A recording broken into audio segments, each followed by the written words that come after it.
In your faces, forecasters. After a 45-year absence, Huddersfield Town strode back into the top flight of English football and immediately served notice of their intention to stick around, despite the widespread billing as certainties for relegation.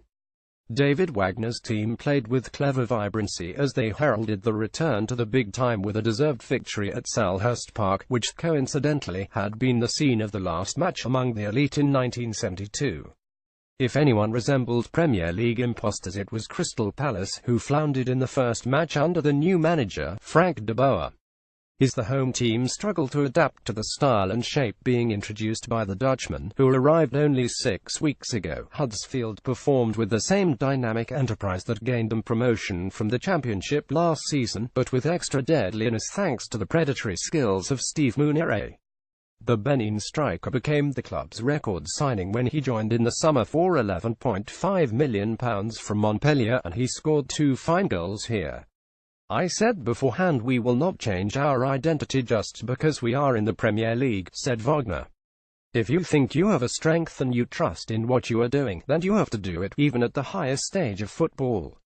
About 20 minutes into the game, Huddersfield were playing with such boldness that the 2,900 fans who had travelled excitedly from West Yorkshire began taunting the fretful home crowd with chants of "Where's your famous atmosphere?" If that was the first sign that the visitors realised the Premier League might not be all it is hyped up to be, a more enjoyable one came moments later when Huddersfield took the lead by exploiting clueless defending.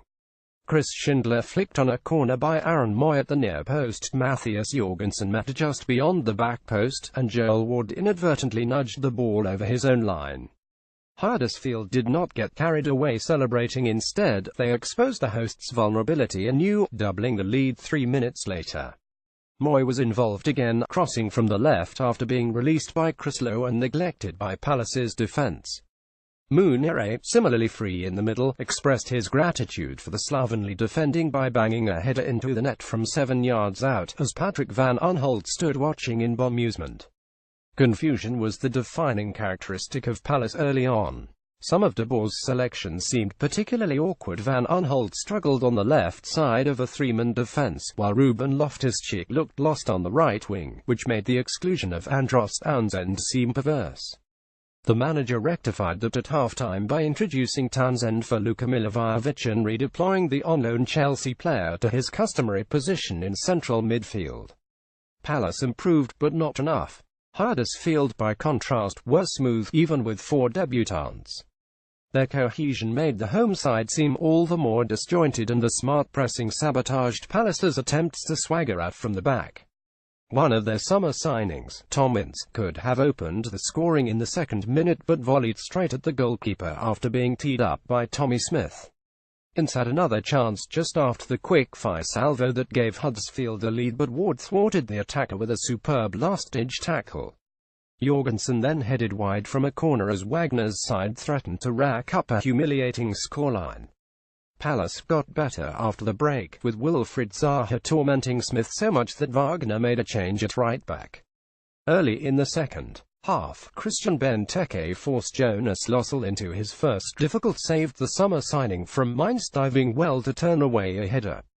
Actually, Lossell had also got a touch to a dangerous shot by Zaha just before half-time, but the referee did not spot it and failed to award a corner.